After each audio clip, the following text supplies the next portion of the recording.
Hello everyone, আবার নিয়ে এসেছি একটা নতুন শর্টস। তো আমরা আজকে প্রথম দিন চেন্নাইতে কোথায় কোথায় ঘুরলাম সেটাই আপনাদের সাথে শেয়ার করতে চলেছি। তো ফার্স্টেই আজকে দুপুরবেলা এখানে পৌঁছে হোটেল টোটেল নিয়ে দুপুরবেলা একটু সাউথ ইন্ডিয়ান খাবার খেয়ে তারপরে আমরা ওই 4টের দিকে একটু ঘুরতে বেরিয়ে গেলাম। তো এই যে দেখুন, এই জায়গাটা হচ্ছে একদম মেরিনা বিচের পাশে। আমরা যাবো একটা মিউজিয়াম। তো চলুন যেতে যেতে আপনাদের সাথে সবটা শেয়ার করি। আর এই জায়গাটা কিন্তু বেশ জমজমাট, আর সাউথ ইন্ডিয়ায় এসে এইরকম ফুলগুলো কিন্তু মাথায় পড়তে বেশ ভালো লাগে।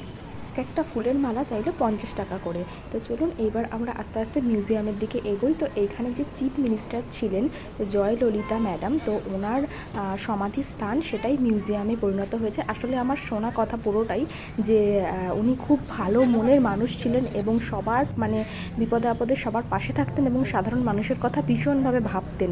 তো সেই কারণে ওনাকে সবাই খুব পছন্দ করতেন। তো উনি যখন মারা যান তো তারপরে ওনাকে সমাধি দেওয়া হয়েছিল এইখানে, আর সেই জায়গাটাই মিউজিয়ামে পরিণত করেছে। এই বেলুনটা দেখুন, কত বড় বেলুনটা। তো চলুন, তো সেইখানেই যাচ্ছি। আর এইখানে যেতে যেতে প্রচুর এরকম কিন্তু ফুলের দোকান পড়বে। আর এর ভেতরে গিয়ে না একটাই অসুবিধা, সেটা হচ্ছে সমস্ত ওদের ভাষাতেই লেখা, ইংলিশ ল্যাঙ্গুয়েজটাতে সেরকম কিছুই লেখা নেই। আর এই যে যে গেটটা দেখতে পাচ্ছেন না, এই যে সিম্বলটা গেটের উপরে, এইটা হচ্ছে গিয়ে তখনকার সময় ম্যাডাম জয়ললিতার সময়কার যে পার্টি ছিল সেই পার্টির সিম্বল। রাস্তার সাইডে না এইরকম কেটে কেটে ফল বিক্রি হচ্ছে, প্রচুর ফলের দোকান, আর হচ্ছে ওই ফুল মাথায় দেয় সেই ফুলের দোকান।